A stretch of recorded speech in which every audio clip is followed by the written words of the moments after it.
Welcome to the Direct Farm Podcast, the weekly listen for farm selling direct.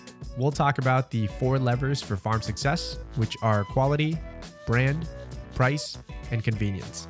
We'll hear from outside industry experts and producers like you to delight your customers, save time, and to increase your direct farm sales and business. We're glad you're here. Welcome to the Direct Farm Podcast. I am excited for today's guest. We have Christina Kostelecky, the Operations Director for Pasa Sustainable Agriculture, with us here today. Welcome, Christina. Thank you so much for having me. I'm excited to be here. We're excited to have you. I think this is going to be a great conversation. Learning more about Pasa as an organization. To start, tell us a little bit more about the history of Pasa. Yeah, so Pasa started as a conference, actually, more than 30 years ago at this point. All the way back in 1992, we had our first conference. And at the time, it was sort of like extension agencies were serving the conventional or farms doing things in a typical way, but there weren't really resources for folks who wanted to do things in a more sustainable way. So this conference got kicked off in 1992, and from there they said, hey, we should develop an organization around this. And so that's how Pasa got started, with a group of folks from the Penn State College area of Pennsylvania. And then we just continued to grow slowly as the community was able to support us. And now we just held our 30th annual Sustainable Agriculture Conference, which was very exciting to us. Barn to Door was there as well. And we now have more than 14 employees, and we cover the entire Mid-Atlantic region. Wow, that's some significant growth in a very short amount of time. So that's great to see. What types of farms do you currently support? Yeah, we support so many different kinds of farms, which makes it really exciting and also can be really difficult. Who are our members? Who are our farmers? We've got everyone from dairy to diversified vegetable to fruit growers to row crop farmers, everyone in between. We really are a big picture, a big umbrella organization where we welcome every kind of farmer to join us. So that can be a small urban farm that's, less than an acre, to a really large row crop farm that is hundreds of acres. Yeah, that's great to know that your reach is so broad, because I'm sure in Pennsylvania, being one of those big farming states, that you work with a ton of different farmers who sell different products. So for farmers who are interested in joining Pasa and becoming a member, what steps do they need to take to apply?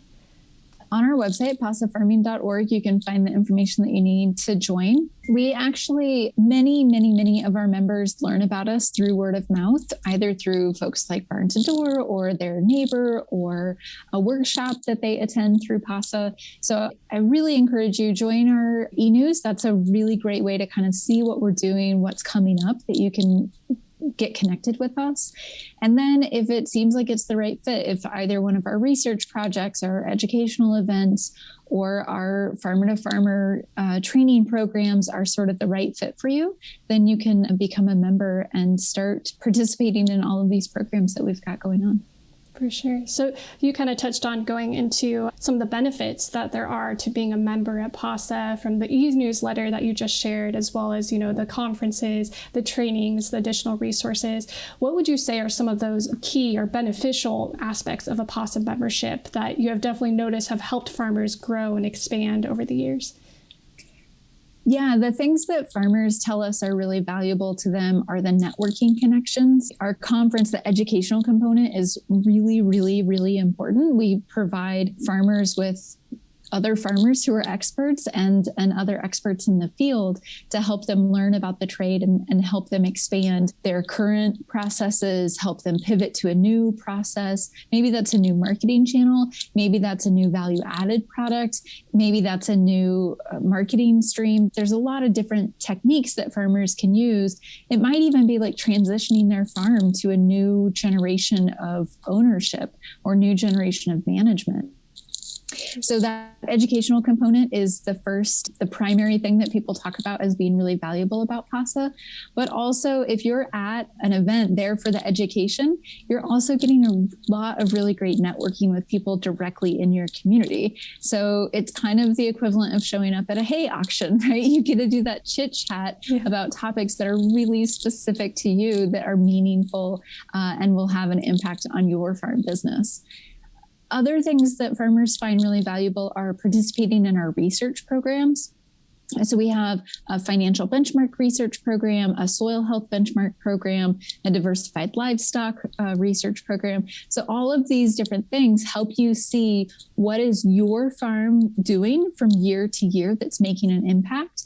Then also being able to benchmark that against your peers to say, is this where it should be? Is this where I want my farm to be? And is it where I want to be headed? And if not, what do I need to do to change course? Yeah, finally, I think the last thing, we have 2 different apprenticeship programs at Pasa, which is really valuable, not just to our farm members, but sometimes the folks who aren't yet in farming, who want to be in farming, and also to the farmers who are looking for really highly qualified managers and future owners for the farm.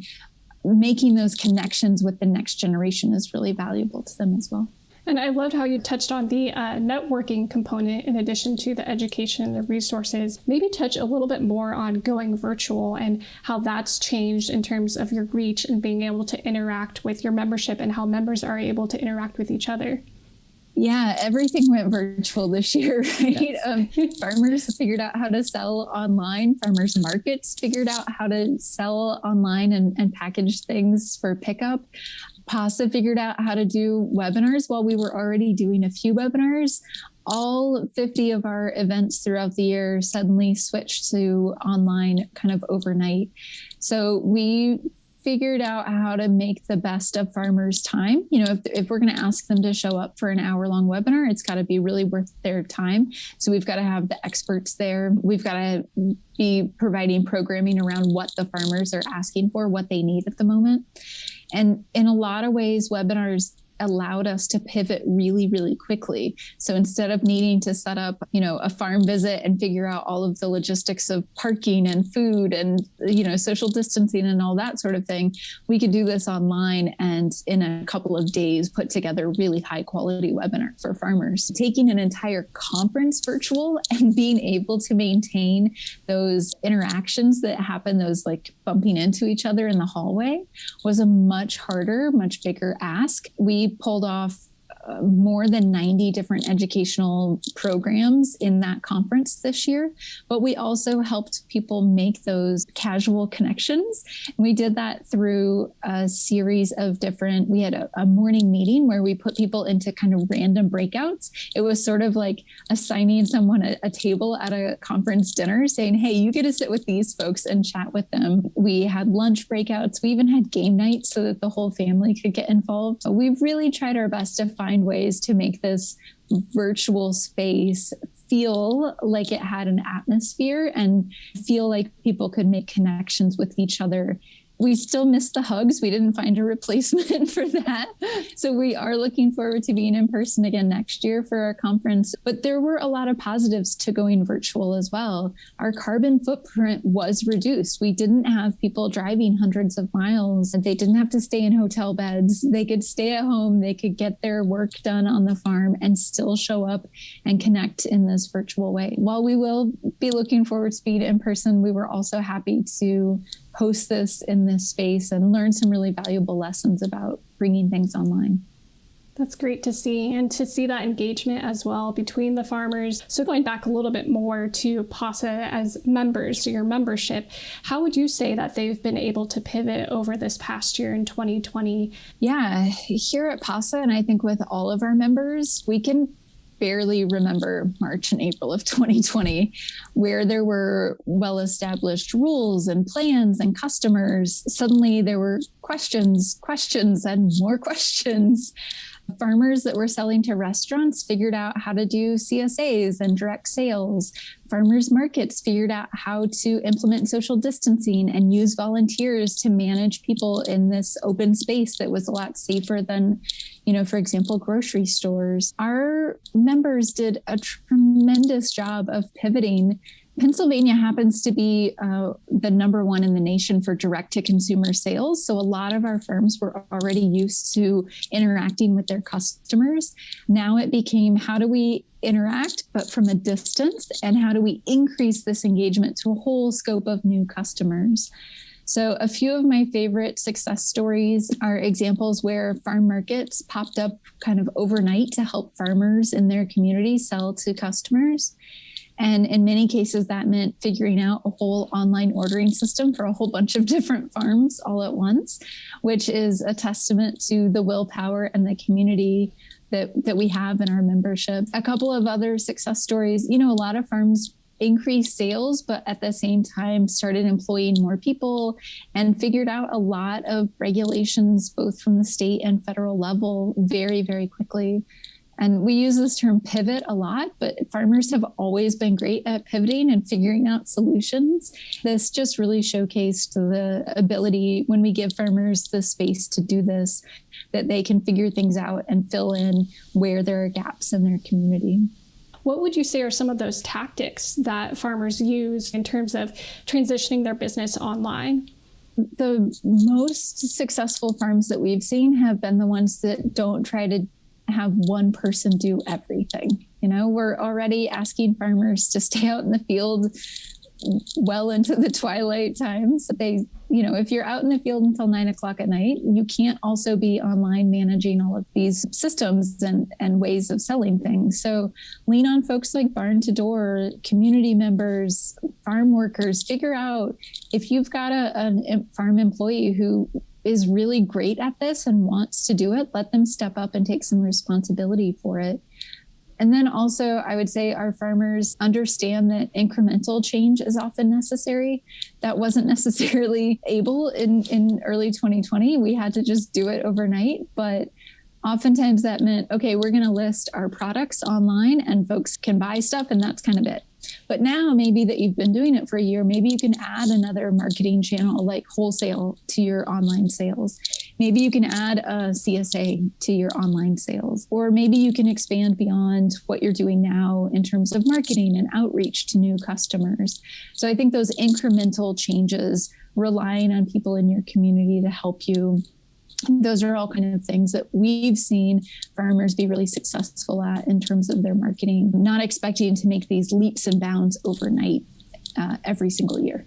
I love how you touched on the incremental changes, because I think sometimes it can be so overwhelming to know that there's so many options out there, but ultimately listening to your buyers, figuring out as a business, how are we able to meet those buyers' needs, and starting small, implementing subscriptions or delivery, and establishing recurring cash flow. So looking ahead, I know we just started spring. Can't believe it's a new season, but here we are in 2021 in spring. So what would you say, you kind of touched on it a little bit, but more about the planning aspect. How are farmers getting ahead of the curve, being able to plan for this coming spring and summer as the months start to get a little bit busier with buyers? Communicate with your customers. Help your customers get excited about whatever your farm has planned and how your customers can engage with that plan. That's going to be different for every farm out there, but just keep those lines of communication open and let those community members both give you feedback, but also give you praise and give you direction and help support you where you're looking for support. Also, build in time for internal communications and connection. Design some regular reflection time. One example that we see a lot is like a weekly staff and family lunch to vent and share ideas and dream big. So be willing to draw on the strengths of your team members, both so that they have buy-in and because they're going to come up with some great ways to pivot when it's time to do so. It can be really easy to be overwhelmed with planning just in terms of getting transplants in the ground, getting a marketing schedule, inevitable equipment breakdowns, but finding some time for strategy and team building is just as important. And we know that you're busy enough that if you don't plan it into your schedule, it's not going to happen. So be really intentional about those internal team connections and about communicating with your customers. And I think that's huge, thinking about from the perspective of, if I spend this time now to organize myself and to communicate internally to my team, as well as externally to my customers, have that content calendar in place, as well as a marketing strategy, then ultimately that's going to save me time later down the road as well. So to close, is there anything top of mind for you that you'd love to share for farmers Anything that you've noticed from the past year, through farmer success stories? From Pasa's financial benchmark study, we can say diversify your revenue streams, but don't spread yourself too thin. Build partnerships with your neighbors to fill in your gaps. And then build meaningful relationships with your customers. We saw a big uptick in, for example, CSA purchases and direct from farm sales last year. So to retain that, farmers will have to remind customers of the personal interactions, the fresh food, and the impacts on our communities. And we really appreciate Barn to Door's emphasis on those relationships and communications with customers. It's a huge valuable asset that you all bring to the table. Well, thank you so much, Christina, for joining us today. Yeah, thank you so much for having me. And I'm so proud to work for farmers who are feeding our communities and really making a positive impact. I also want to extend my thanks to the entire membership at Pasa. Here at Barn to Door, we are delighted to partner with organizations like Pasa who support farmers who practice sustainable agriculture in all 50 states, including the state of Pennsylvania. So thank you again, Christina, for your time. For more information on Pasa, you can always visit their website, pasafarming.org. And for more information on Barn to Door, you can visit our website as well, barntodor.com/resources. There's numerous free resources on there and best practices for your farm. Thank you so much for tuning in, and we will see you next week.